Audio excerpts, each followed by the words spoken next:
Good morning students. आज हम database using MS access 2013 के अंतर्गत डेटा टाइप्स के बारे में डिस्कशन करने वाले हैं। जब एक यूज़र किसी टेबल को क्रिएट करता है तो अलग अलग तरह के रो और कॉलम्स को क्रिएट करता है। इन रो और कॉलम्स के में आप कई तरह का डेटा भी रखते हैं। अब इस डेटा के लिए आप सबसे पहले तो कॉलम क्रिएट करते हैं। इन कॉलम्स में आप जैसे मान लीजिए कि आपने सीरियल नंबर का एक कॉलम जनरेट किया, उसके बाद आपने नेम का एक कॉलम जनरेट किया, उसके बाद आपने लास्ट नेम एटसेट्रा एटसेट्रा। आप अलग अलग तरह के कॉलम्स को क्रिएट करते हैं। इन कॉलम्स में आप जिस इंफॉर्मेशन को रखते हैं उस इंफॉर्मेशन की कैटेगरी क्या है, इसी को हम डेटा टाइप्स कहते हैं। तो आज के इस वीडियो में हम समझेंगे कि डेटा टाइप्स क्या होते हैं, कितने टाइप्स के होते हैं और उन्हें किस किस तरीके से कब कब यूज़ किया जाता है, और साथ ही साथ इन डेटा टाइप्स की प्रॉपर्टीज़ क्या होती हैं। तो आइए हम स्टार्ट करते हैं डेटा टाइप्स। यहाँ पर सबसे पहले ये जान लेना बहुत ज़रूरी है कि जब एक यूज़र किसी टेबल स्ट्रक्चर को क्रिएट करता है तो उसका सबसे मेन एलिमेंट जो है वो डेटा टाइप्स ही होता है। जब आप किसी टेबल में अलग अलग फील्ड्स को क्रिएट करते हैं, अलग अलग कॉलम्स को जब आप क्रिएट करते हैं, तो इन कॉलम्स में जिस तरह की इंफॉर्मेशन को आपको पुट करना है, जिस तरह की इंफॉर्मेशन को आप फिल करने वाले हैं, उन सभी डेटा की कैटेगरीज क्या हैं, डेटा टाइप्स के अंतर्गत आप उन्हें सेट करते हैं। उसी के हिसाब से आप डेटा को एंटर कराते हैं और अपना डेटाबेस तैयार करते हैं। तो यहाँ पर जब आप MS एक्सेस यूज़ करते हैं तो अलग अलग तरह के डेटा टाइप्स आपको यहाँ मिलते हैं, जिसमें सबसे पहले text, number, auto number, date and time, yes, no, currency, memo, hyperlink, attachment और लुकअप विजार्ड जैसे डेटा टाइप्स आपको देखने मिलते हैं। अब इन सभी डेटा टाइप्स को हम एक एक करके समझते हैं। तो यहाँ पर सबसे पहले हम बात करते हैं टेक्स्ट की। तो यहाँ जो टेक्स्ट डेटा टाइप है, इस डेटा टाइप का यूज़ हम किसी कैरेक्टर, नंबर या किसी सिंबल को एंटर कराने के लिए करते हैं। अब जिस भी कॉलम पर आप टेक्स्ट डेटा टाइप को यूज़ करते हैं, उस डेटा टाइप उस कॉलम में आप कम से कम 0 से लेकर के 255 कैरेक्टर्स को आप इंसर्ट करा सकते हैं। मतलब लगभग आप 256 कैरेक्टर्स को इंसर्ट करा सकते हैं ऐसे कॉलम में।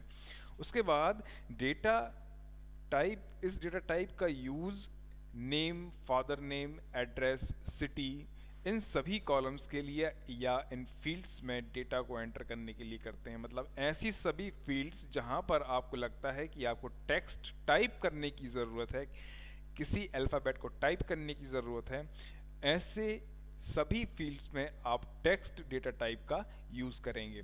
अब यहाँ पर जो आपको एक इमेज दिखाई गई है राइट हैंड साइड पर, यहाँ पर आप देख पा रहे होंगे फील्ड प्रॉपर्टी आपको दिखाई दे रही है।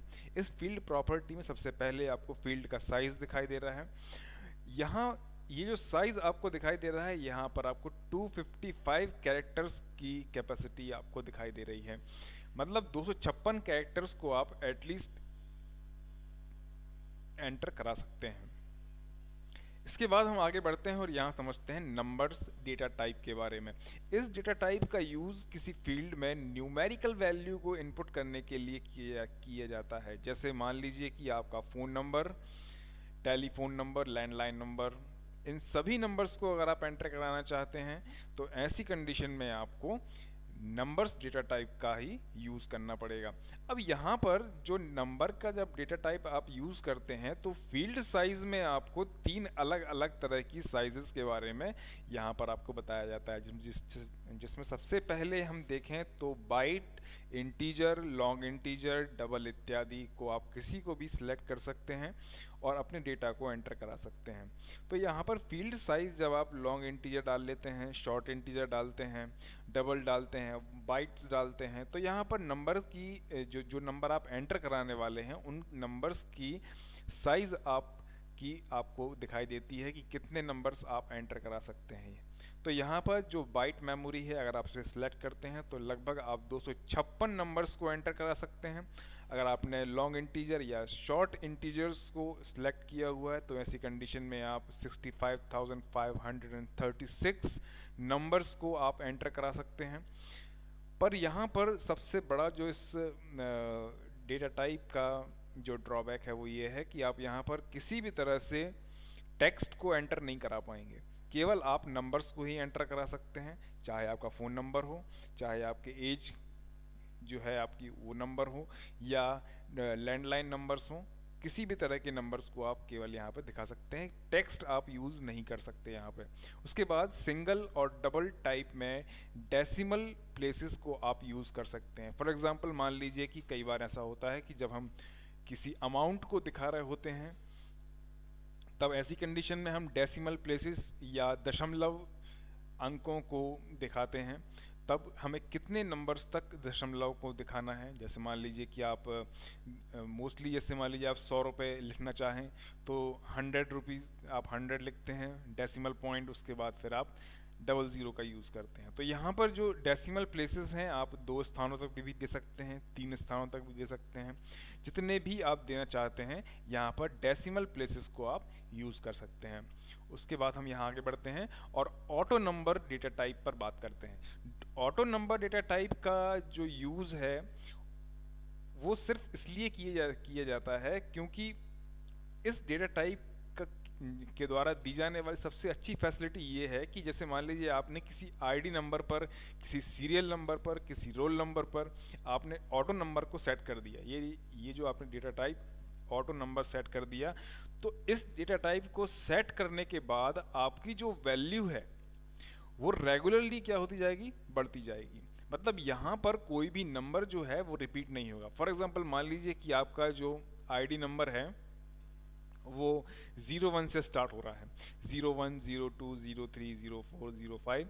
तो यहाँ पर कई बार ऐसा होता है कि मान लीजिए कि आप 100 लोगों का डेटा मेंटेन कर रहे हैं या उसे आप एंटर कर रहे हैं, तो कई बार जो सीरियल नंबर है वो डुप्लीकेट हो जाता है। मान लीजिए कि आपने 31 नंबर पे भी किसी व्यक्ति का नाम लिखा हुआ है और फिर उसी 31 नंबर को आपने फिर से एक बार लिख दिया है, आपको याद नहीं रहा जल्दी में, तो ऐसी कंडीशन में ऑटो नंबर का यूज़ किया जाता है। अब ये डेटा टाइप आपको एक ऐसी फैसिलिटी प्रोवाइड कराता है कि इसमें नंबर्स जो हैं आपके ऑटोमेटिक इंसर्ट होते जाते हैं। जैसे ही आप फर्स्ट डेटा को एंटर करते हैं, उसके बाद पूरी सभी फील्ड्स को भर लेने के बाद जब आप नेक्स्ट डेटा पर आते हैं तो यहाँ ऑटोमेटिकली आपको आईडी के नीचे या सीरियल नंबर के नीचे आपको सेकंड नंबर दिखाई देगा, फिर थर्ड, फोर्थ, फिफ्थ, सिक्स्थ। पर यहाँ पर होता ये है कि आप जैसे जैसे डेटा को एंटर करते जाते हैं ID numbers, serial numbers automatic increase होते जाते हैं। यहाँ पर इस बात का सबसे ज़्यादा ध्यान रखा गया है कि कोई भी नंबर रिपीट ना हो। एक बार जो नंबर आ गया मतलब उस पर डेटा आप सेव कर चुके हैं, वह नंबर या जो नंबर आप पहले यूज़ कर चुके हैं वो दोबारा से रिपीट ना हो। उसके बाद यहाँ पर इस डेटा टाइप में नंबर्स में ऑटोमेटिक नंबर्स जो हैं वो ऑटोमेटिक इंसर्ट किए जाते हैं। इसमें इंक्रीमेंट प्रॉपर्टी का यूज़ किया जाता है। यहाँ पर देखिए आपको फील्ड प्रॉपर्टी का एक कॉलम दिखाई दे रहा है यहाँ नीचे। उस फील्ड प्रॉपर्टी के कॉलम में आप देखिए यहाँ पर न्यू वैल्यूज़ के अंतर्गत आपको इंक्रीमेंट दिखाई दे रहा है। मतलब जितने भी आप नंबर्स आप इंसर्ट करेंगे, उन इंसर्ट करने के बाद आपकी जो वैल्यूज़ है नई वैल्यू नए डेटा के साथ में आपको दिखाई देगी। 5 लोगों का आपने डेटा एंटर कर लिया है। अब जैसे ही आप नेक्स्ट पर जाते हैं तो छठवां जो नंबर है वो ऑटोमेटिक वहाँ इंसर्ट हो जाता है और इंसर्ट होने के बाद आप उस कॉलम में, उस रो में आप अपने डेटा को इंसर्ट करा सकते हैं। अब यहाँ फील्ड साइज की हम बात कर लें। अगर मान लीजिए कि ऑटो नंबर हमने लेके रखा है डेटा टाइप अपना, और यहाँ पर जो हमारा फील्ड का साइज है वो बाय डिफ़ॉल्ट लॉन्ग इंटीजर में रहेगा। मतलब यहाँ पर आपको किसी भी तरीके की चेंजेस करने की आवश्यकता नहीं है। जो आपको वहाँ पर बाय डिफ़ॉल्ट दिखाई दे रहा है वही आपका बाय डिफ़ॉल्ट चलता है। अगर आपको लगता है कि आपको चेंज करना है तभी आप इसे चेंज करें। अगर आपको लगता है कि आप कहीं उलझ सकते हैं या आप कहीं फंस सकते हैं तो ऐसी कंडीशन में आप किसी भी तरीके का कोई चेंज ना करें, केवल जो डेटा टाइप आप सेट करना चाहते हैं उसे आप सिलेक्ट कर लें। इसके बाद हम यहाँ आगे बढ़ते हैं और date and time data type को हम यूज करते हैं। तो यहाँ पर जैसा कि बिल्कुल नाम से ही समझ में आ रहा है, डेट एंड टाइम, डेट मतलब तारीख और टाइम मतलब समय। तो जब भी आपको अपने डेटा में इस तरीके का कोई डेटा फिल करना हो जिसमें जैसे कि आपका डेट ऑफ ज्वाइनिंग हो, डेट ऑफ बर्थ हो, डेट ऑफ रजिस्ट्रेशन हो, और टाइम में जैसे मान लीजिए कि आपको फैक्ट्री के अंदर आने का जो टाइम है आपका, आप उसे एंटर करना चाहते हैं। फैक्ट्री से बाहर जाने का जो टाइम है वो भी अगर आप सेट करना चाहते हैं या एंटर करना चाहते हैं, तो ऐसी कंडीशन में आप date and time data type का आप यूज करेंगे। साथ ही साथ इस डेटा टाइप का एक सबसे बड़ा फायदा आपको ये मिलता है कि यहाँ पर डेट और टाइम दोनों के अलग अलग फॉर्मेट आपको दिए जाते हैं। कई बार ऐसा होता है कि DDMM डेट, मंथ, ईयर, तो आपको 2 नंबर्स में चाहिए हैं, या आपको जो ईयर है वो पूरा चाहिए है। जैसे मान लीजिए 2020 आप पूरा लिखा हुआ देखना चाहते हैं अपने रिकॉर्ड में, तो आप इसे भी सेट कर सकते हैं। टाइम अगर आप चाहते हैं कि 24 घंटे का आपका पूरा ड्यूरेशन हो, उस 24 घंटे में से ही आपको दिखाया जाए, या 12 आवर का आपका पूरा ड्यूरेशन हो और उस ड्यूरेशन में आपको सारा कुछ डेटा दिखाया जाए, तो यहाँ पर डेट एंड टाइम का जो फॉर्मेट है वो भी आप बड़ी ही आसानी से सेट कर सकते हैं। अब यहाँ पर जो डेट का जो फॉर्मेट है वो general date, short date, medium date, long date, और टाइम में भी सेम ऐसा ही चलेगा, general time, short time, medium time, long time. तो इस तरीके से आप जिस भी पैटर्न को आप सिलेक्ट कर लेते हैं, पैटर्न को सिलेक्ट करने के बाद ही आप अपने डेटा को बड़ी ही आसानी से एंटर करा सकते हैं। डेट वाले कॉलम में डेट आएगी और टाइम वाले कॉलम में टाइम आएगा, और अगर आप चाहते हैं कि एक साथ डेट और टाइम आप एंटर कर पाएं तो आप ऐसा भी बड़ी ही आसानी से कर सकते हैं। यहाँ पर आपको फील्ड की प्रॉपर्टी में अगर आप देखें तो यहाँ ऊपर की तरफ आपको दिखाई दे रहा है, सबसे पहला जो पॉइंट है वो फॉर्मेट का दिखाई दे रहा है। तो फॉर्मेट वाले जो आपका जो पॉइंट है, यहाँ पर आप डेट का और टाइम का फॉर्मेट सेट कर सकते हैं। अब हम यहाँ आगे बढ़ते हैं, यहाँ पर यस और नो डेटा टाइप का हम यूज करना सीखेंगे। तो यहाँ पर देखिए, इस डेटा टाइप का यूज किसी फील्ड में लॉजिकल वैल्यू को एंटर करने के लिए किया जाता है, या डेटा टाइप में, या इस डेटा टाइप में आप true, false, yes, no, on, off, male, female, इस तरह से जो भी कैटेगरीज होती हैं आप इनको एंटर करा सकते हैं। जैसे कई बार ऐसा होता है कि आप कुछ लोगों के, आप किन्हीं स्टूडेंट्स के डॉक्यूमेंट्स आप अपने पास रखते हैं, तो स्टूडेंट ने अपने डॉक्यूमेंट सबमिट किए हैं, आईडी सबमिट की है या फीस सबमिट की है, तो ऐसी कंडीशन में आपके पास 2 ऑप्शन रहेंगे, यस और नो। तो इस तरीके से आप यहाँ पर अपने डेटा को एंटर कर पाएंगे और मैनेज कर पाएंगे। जहाँ जहाँ भी आप क्लिक करेंगे यस और नो, इस डेटा टाइप की एक खासियत होती है, ये आपको एक चेक बॉक्स आपके डेटा में दिखाता है। जैसे ही आप अपने डेटा को फिल करना चालू करते हैं तो यस नो वाले कॉलम में आपको चेक बॉक्स बने हुए दिखेंगे। अगर आपने डॉक्यूमेंट सबमिट किए हैं तो आप चेक बॉक्स पर क्लिक करेंगे और वहाँ पर राइट का निशान आपको दिखाई देगा। ट्रू फॉल्स में भी सेम ऐसी ही कंडीशन होगी। साथ ही साथ अगर मान लीजिए मेल और फीमेल की कंडीशन अगर आपको ऐसी आती है आपके डॉक्यूमेंट में, तब आप वहाँ भी इस यस नो डेटा टाइप को आप यूज़ कर सकते हैं। अब हम बात करते हैं करेंसी की। जैसा कि हम सभी जानते हैं, करेंसी वैल्यू मतलब पैसे जहाँ भी आपको शो करने होते हैं, जिस कॉलम में आपको पैसों के बारे में डेटा एंटर करना हो, जैसे मान लीजिए कि किस व्यक्ति ने आपको कितने पैसे दिए, स्टूडेंट ने आपको कितनी फीस जमा की, ये सभी जो अमाउंट हैं या जो करेंसी में जितनी भी चीज़ें हैं या वैल्यू हैं, इन सभी को आप जिस कॉलम में सेट करने वाले हैं उस कॉलम में आपको करेंसी डेटा टाइप को यूज करना चाहिए। साथ ही साथ यहाँ पर एक सबसे बड़ा जो फायदा है जो आपको मिलने वाला है, जैसे कि आप फॉर्मेट है, तो यहाँ पर सबसे पहला जो फायदा है ये है कि आपको यहाँ पर फॉर्मेट दिया गया है। अगर आप इंडियन रुपीस के बारे में बात करना चाहते हैं, इंडियन रुपीस को आप मेंटेन करना चाहते हैं, मान लीजिए 100 रुपये, 200 रुपये, 2000 रुपये, 20,000 रुपये। तो यहाँ पर फॉर्मेट आपको दिए गए हैं। सबसे पहला जो फॉर्मेट दिया गया है सेम एज आपको करंट करेंसी में दिया गया है। उसी के बाद आप नीचे की तरफ आएंगे तो आपको डॉलर्स में भी ये मिल जाएगा, जो कि दूसरे देशों की करेंसी है। तो इस तरीके से करेंसी सिंबल्स भी आपको दिखाई देंगे। इंडियन रुपीज़ में आपको इंडिया की करेंसी का सिंबल दिखाई देगा, डॉलर में आपको डॉलर का सिंबल दिखाई देगा। तो इस तरीके से आपको यहाँ पर सिंबल्स भी आप यूज़ कर सकते हैं। अब हम बात करते हैं मेमो की।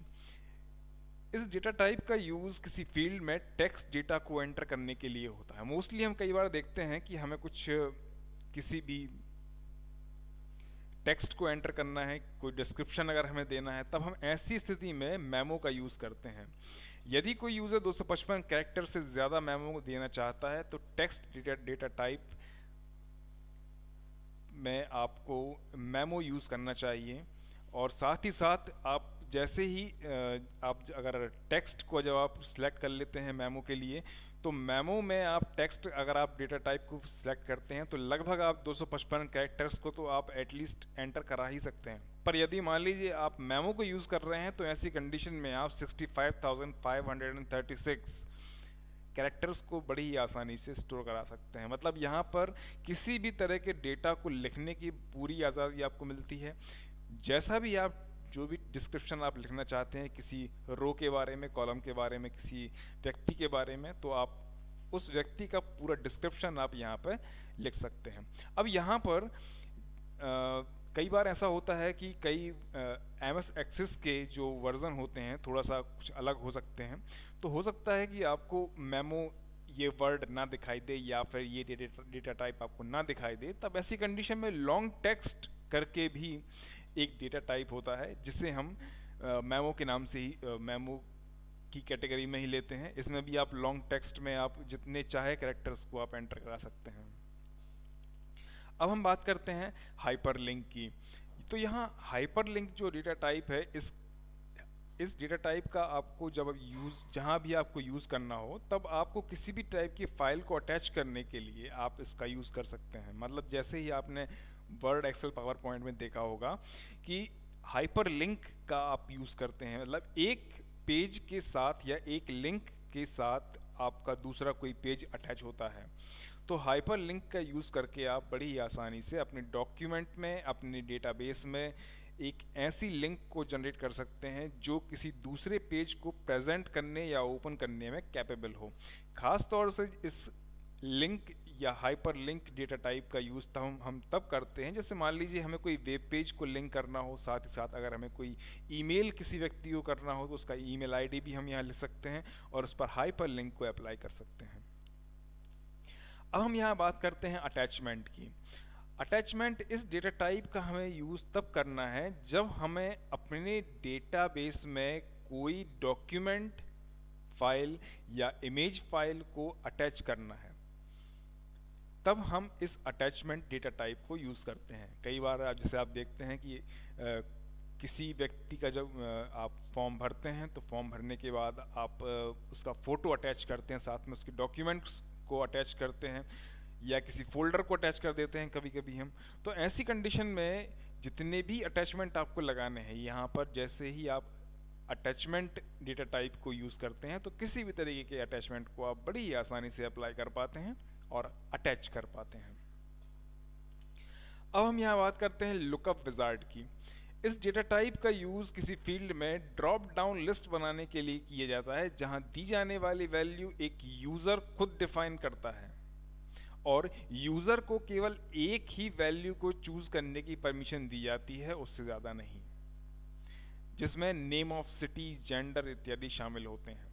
अब यहाँ पर जो समझने वाली बात है वो ये है कि लुकअप विजार्ड अगर आप अपने डेटाबेस में यूज़ कर रहे हैं तो आप जैसे मान लीजिए कि आपकी एक खुद की कंपनी है, उस कंपनी में अलग अलग शहरों से आकर के लोग आपके यहाँ जॉब करते हैं और उन सभी का डेटा आप मैनेज कर रहे हैं। तो ऐसी कंडीशन में आपको लुकअप विजार्ड डेटा टाइप का यूज़ करना चाहिए। इसमें होता ये है कि जैसे मान लीजिए कि 4 अलग अलग जगहों से लोग आकर के आपके यहाँ काम करते हैं और आपके यहाँ जो नंबर ऑफ एम्प्लॉयज़ हैं वो लगभग 50 हैं और मोस्टली जो लोग हैं वो इन्हीं 4 अलग अलग जगहों से आए हैं और आपके यहाँ काम कर रहे हैं, तब ऐसी कंडीशन में आप लुकअप विजार्ड का यूज़ करते हैं।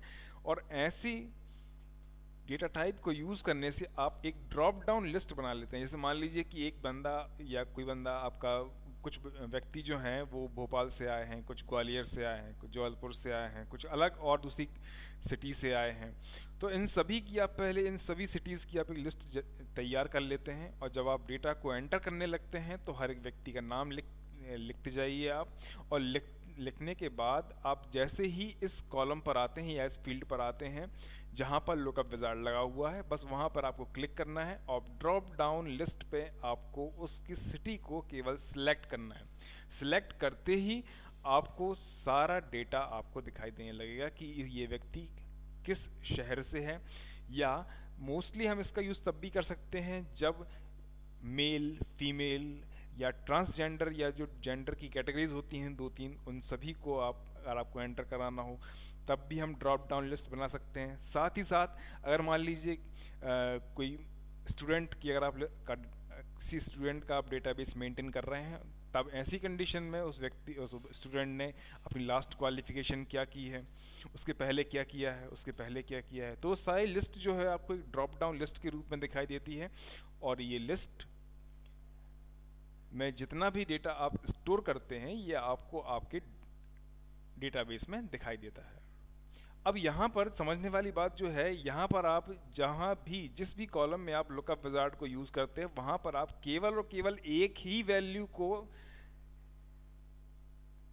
एंटर कर सकते हैं। एक से ज़्यादा वैल्यू को आप स्टोर नहीं कर सकते। एक ही वैल्यू स्टोर होगी। मान लीजिए कि आपने 5 शहरों के नामों की लिस्ट बनाई है, तो उसमें से कोई एक ही नाम आप सिलेक्ट कर सकते हैं, एक से ज़्यादा नाम आप सिलेक्ट नहीं कर सकते। अब हम बात करते हैं प्रॉपर्टीज ऑफ डेटा टाइप्स। अभी तक जो हम बात कर रहे थे वो डेटा टाइप्स ही कर रहे थे। डेटा टाइप्स के साथ साथ मैंने आपको साइड में एक राइट हैंड साइड पर आपको एक विंडो भी दिखाई थी। इस विंडो में आपको डेटा की प्रॉपर्टीज या फील्ड की प्रॉपर्टीज के बारे में भी बताया था। अब इन्हीं प्रॉपर्टीज के जो मेन एलिमेंट्स हैं, जैसा कि field size, format, input mask, decimal places, default value, required, caption, validation rule, validation text, text align, इन सभी को अब हम समझेंगे कि इनकी प्रॉपर्टीज़ कैसी होती हैं डेटा टाइप्स की, और इनमें हम क्या कुछ चेंज कर सकते हैं जिससे हमारा डेटा जो है बहुत ही आसान बन जाता है। तो यहाँ पर सबसे पहले हम ये समझ लेते हैं कि आखिर प्रॉपर्टीज़ हैं क्या। तो देखिए, एमएस एक्सेस में हर टेबल फील्ड के कॉम्बिनेशन से बनता है। मतलब ये तो आप मानते हैं कि अगर कोई टेबल को आप क्रिएट कर रहे हैं तो वो रो और कॉलम का कॉम्बिनेशन है। किसी फील्ड की प्रॉपर्टी उस फील्ड में जोड़े गए डेटा की विशेषताएं और उसके नेचर को एक्सप्लेन करता है। फॉर एग्जांपल, जैसे मान लीजिए कि मैंने एक फील्ड में डेटा टाइप को मैं डेटा टाइप सेट किया नंबर्स, तो यहाँ पर जो नेचर होगा, जो डेटा मैं अब इस कॉलम में एंटर करूंगा, उसकी विशेषता क्या है, उसका नेचर क्या है कि ये नंबर्स हैं। इन्हें समझना बड़ा आसान है क्योंकि इनमें यहाँ पर आप किसी भी तरीके से टेक्स्ट को आप एंटर नहीं करा सकते, केवल और केवल नंबर को ही एंटर करा सकते हैं। उसके बाद प्रॉपर्टी इस बात को बताती है कि किसी फील्ड में किस तरह का डेटा स्टोर किया गया है। एक यूजर फील्ड की प्रॉपर्टी सेट कर सकता है जिसे केवल और केवल डिजाइन व्यू में देखा जा सकता है। यहाँ पर जब आप डेटा को मेंटेन कर रहे होते हैं तो आपको अपना डेटाबेस मेंटेन करने के लिए 2 तरह की अलग अलग व्यूज दिखाए जाते हैं। उनमें से एक व्यू आपका डिजाइन व्यू होता है और एक दूसरा जो व्यू होता है वो डेटा शीट व्यू होता है। तो यहाँ पर जब आप डिजाइन व्यू में जब आप सारी तैयारी कर रहे होते हैं, तब उस कंडीशन में ही आपको ये प्रॉपर्टीज दिखाई जाएंगी। अगर आप डेटा शीट व्यू में अगर आप इन सब चीज़ों को देखना चाहें या प्रॉपर्टीज़ को देखना चाहें या caption, format, field size, input mask, इन सब को देखना चाहते हैं, तो यहाँ आपको ये सब नहीं दिखाई देंगे। आपको केवल डिज़ाइन व्यू में ही ये सारी चीज़ें दिखाई देंगी। अब जैसे ही आप फील्ड को क्रिएट करके डेटा टाइप सेट करते हैं तो फील्ड की प्रॉपर्टी विंडो में नीचे की तरफ दिखाई देती है और जो निम्न प्रकार से हो सकती है। तो ये सभी के बारे में हम बात कर चुके हैं पहले कि field size, format, input mask, ये अलग अलग तरह के प्रॉपर्टीज़ होती हैं जिन्हें हम अपनी नीड के हिसाब से, अपनी ज़रूरत के हिसाब से हम इन्हें सेट कर सकते हैं। तो आइए हम समझते हैं अब प्रॉपर्टीज़ के बारे में। अब यहाँ देखिए, जो आपको पहला ऑप्शन आपको मिलता है, किसी भी तरह की आप डेटा टाइप्स को जब आप सिलेक्ट करते हैं तो उस डेटा टाइप के पूरे ब्लॉक में आपको कुछ चीज़ें मिलती हैं, कुछ ऑप्शन मिलते हैं, और उन ऑप्शन का क्या क्या यूज़ होता है उन्हें हम यहाँ समझते हैं।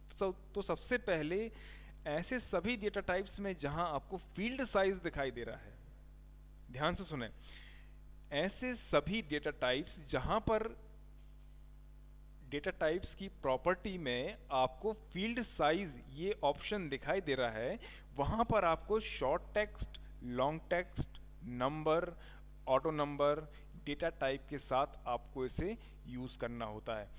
अब यहाँ पर टेक्स्ट की साइज को सेट करने के लिए हम इसका यूज करते हैं। अब यहाँ थोड़ा समझने वाली बात जरा ये है, थोड़ा सा आप ध्यान दें कि इस ऑप्शन को हम तब यूज करते हैं जब हमें किसी टेक्स्ट की साइज को सेट करना हो। फॉर एग्जाम्पल, मान लीजिए कि हमारे फील्ड का जो साइज है वो फील्ड का साइज टेक्स्ट में है। अब टेक्स्ट में भी किस तरह का टेक्स्ट है हमारा, शॉर्ट टेक्स्ट है या लॉन्ग टेक्स्ट है, या हमारी कैटेगरी जो है वो नंबर की है या ऑटो नंबर की है। तो यहाँ पर आप जो भी डेटा टाइप को सेट करेंगे उसी डेटा टाइप के अकॉर्डिंग आपका टेक्स्ट का साइज होगा। अब इस प्रॉपर्टी का यूज स्टोर किए जाने वाले नंबर और टेक्स्ट पर डिपेंड करता है। टेक्स्ट डेटा टाइप में उसकी साइज को सेट करने के लिए फील्ड साइज का यूज करते हैं। तो यहां पर जो ध्यान देने वाली बात है वो ये है कि किसी भी टेक्स्ट के साइज को, नंबर्स के साइज को हम यहाँ पर कैटेगराइज करते हैं कि हमें किस कैटेगरी का नंबर चाहिए, हमें किस कैटेगरी का टेक्स्ट चाहिए। उसके बाद हम यहाँ बात करते हैं फॉर्मेट की। फॉर्मेट में अब इस प्रॉपर्टी का यूज स्टोर की जाने वाली वैल्यू के फॉर्मेट को सेट करने के लिए किया जाता है। फॉर्मेट प्रॉपर्टी का use number, date and time, currency और टेक्स्ट डेटा टाइप के साथ किया जाता है। जब आप ऐसे डेटा टाइप्स को यूज कर रहे होते हैं जहां पर आपको numbers, date and time, currency या टेक्स्ट डेटा टाइप आप जिस कॉलम में यूज कर रहे होते हैं वहां पर आपको ये फॉर्मेट वाला ऑप्शन जरूर मिलेगा।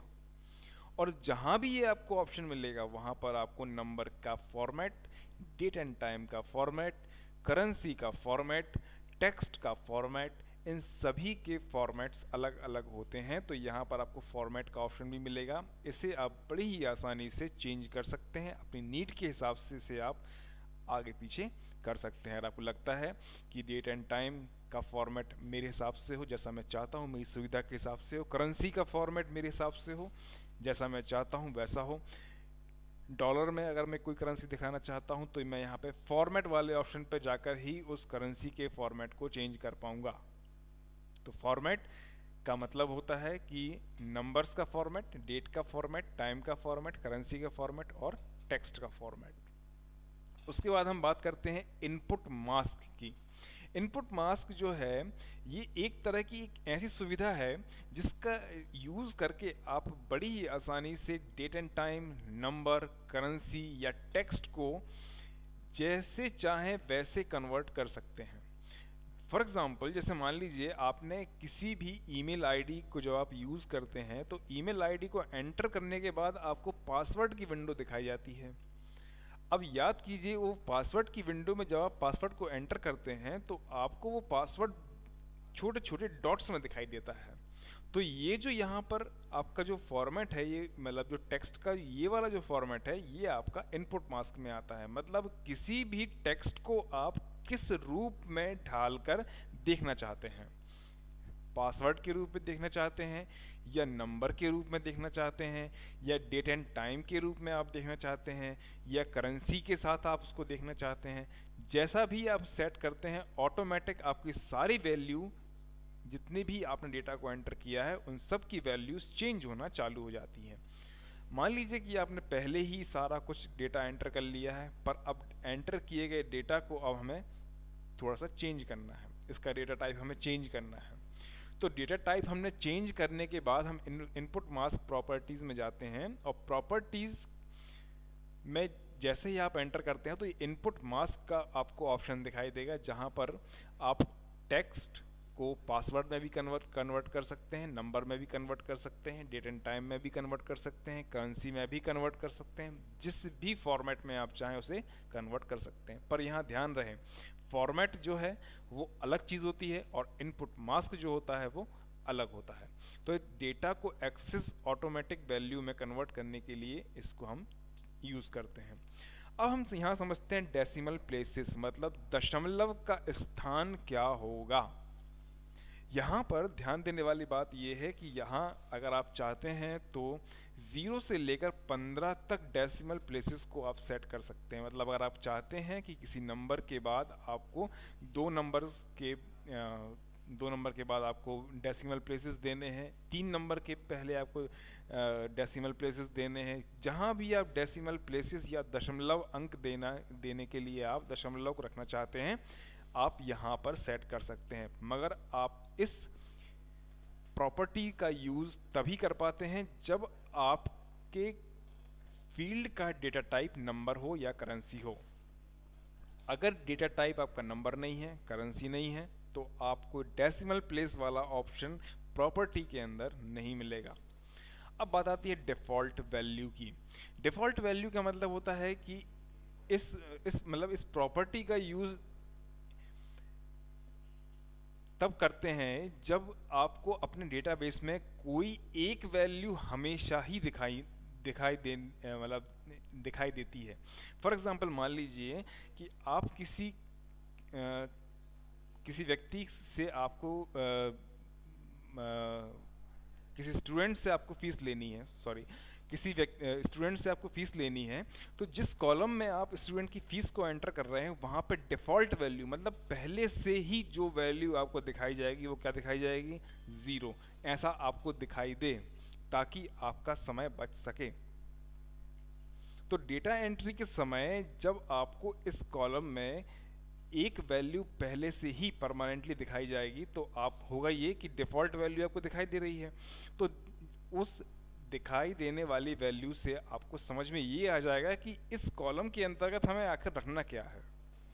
तो इस प्रॉपर्टी का यूज़ किसी एक वैल्यू को बार बार दोहराने के लिए किया जाता है ताकि डेटा एंट्री के समय आप अपने समय को सेव कर सकें। जैसे ही कोई नया रिकॉर्ड जुड़ा जाता है तो डिफ़ॉल्ट वैल्यू पहले से ही दिखाई देने लगती है।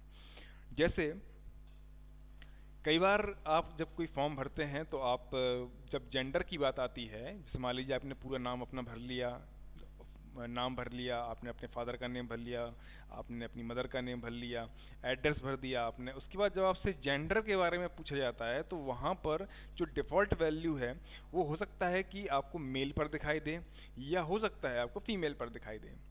तो ऐसी कंडीशन में जो आपको डिफ़ॉल्ट वैल्यू दिखाई दे रही है वो वैल्यू आप चाहें तो उससे चेंज भी कर सकते हैं, ऐसा नहीं है कि आप उसे चेंज नहीं कर सकते, आप चाहें तो उसे चेंज भी कर सकते हैं।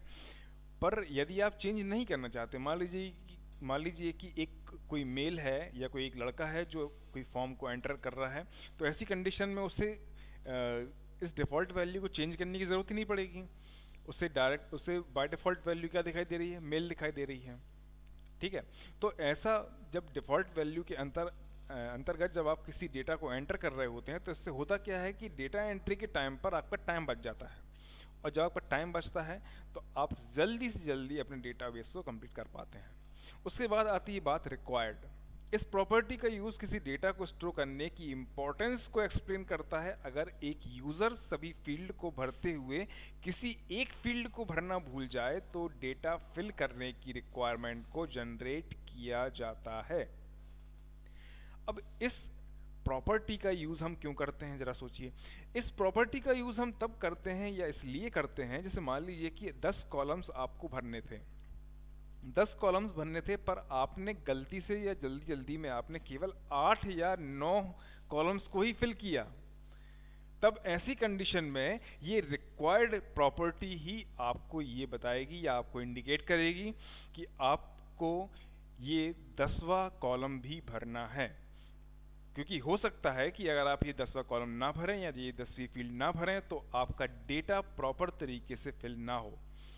तो यहाँ पर इस बात को ध्यान में रखना बहुत ज़रूरी है। रिक्वायर्ड प्रॉपर्टी का यूज़ आपको तभी करना है जब आपको लगता है कि आपको सभी फील्ड भरना बहुत ज़रूरी है, और हो सकता है कि इस फील्ड को लोग भरना भूल जाएं, तब आपको रिक्वायर्ड प्रॉपर्टी को सिलेक्ट करके उसे इनेबल करना होता है। इसके बाद हम बात करते हैं कैप्शन की।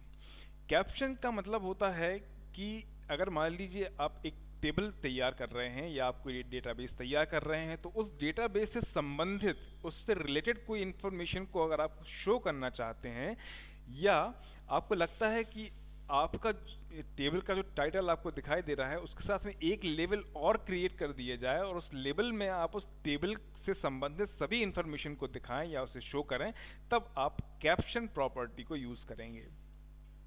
जैसे अगर मान लीजिए आप किसी जॉब के लिए अप्लाई कर रहे हैं और वहां पर जो कैप्शन है वो कैप्शन ये दिया गया है कि ये जॉब केवल उनके लिए है जो एमपी में निवास करते हैं, या ये एमपी से बाहर लोगों के, जो बाहर लोग रहते हैं उनके लिए नहीं है, तब ऐसी कंडीशन में हम कैप्शन का या इस प्रॉपर्टी का यूज करते हैं। अब हम बात करते हैं वैलिडेशन रूल की।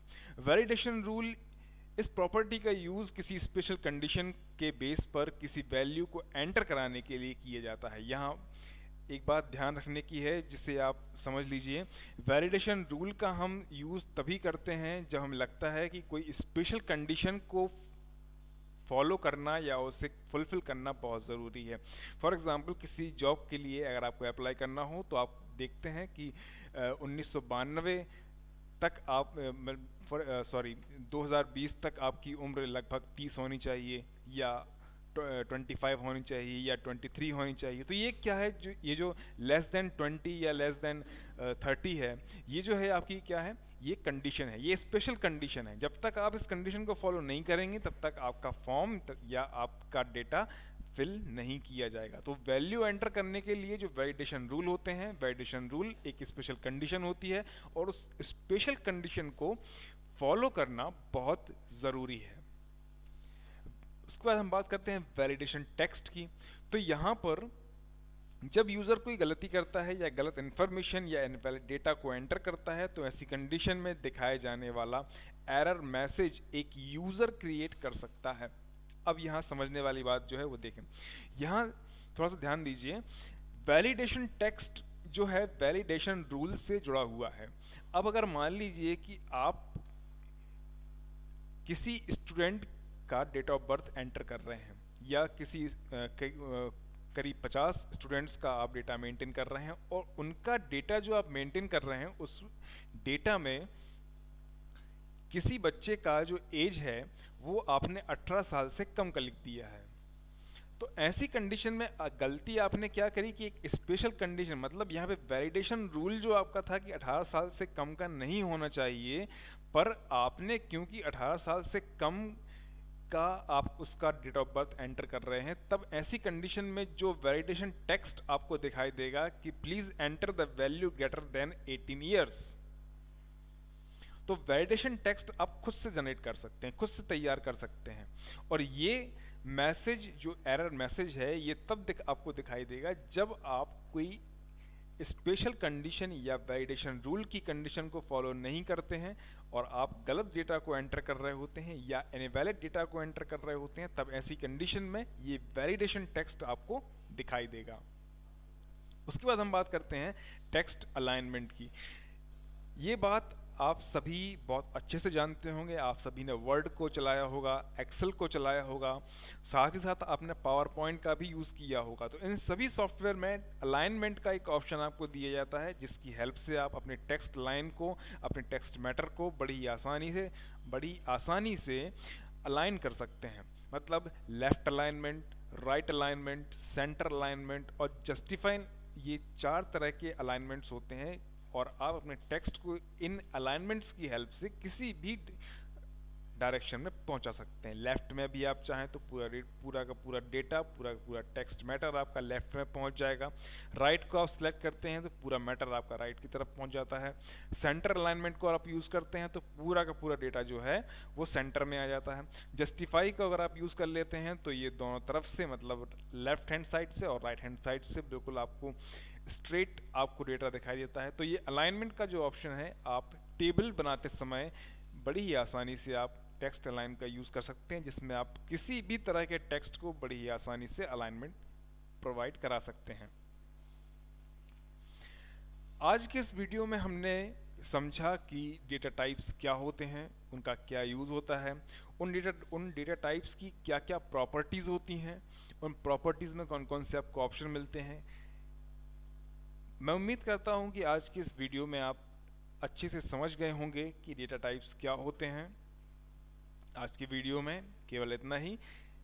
यदि कुछ बच्चे ऐसे हैं कि कुछ अगर उन्हें समझ में नहीं आया है तो घबराने की आवश्यकता नहीं है। हर एक पॉइंट, हर एक टॉपिक का उन्हें वीडियो भी दिखाया जाएगा, जिसमें उन्हें टेबल किस तरह से बनानी है ये भी दिखाया जाएगा। उस टेबल को किस तरीके से आप सेट कर सकते हैं, साथ ही साथ डेटा टाइप को आप किस तरीके से यूज़ करेंगे, प्रॉपर्टीज़ को आप किस तरीके से यूज़ करेंगे, ये हम नेक्स्ट वीडियो में देखेंगे।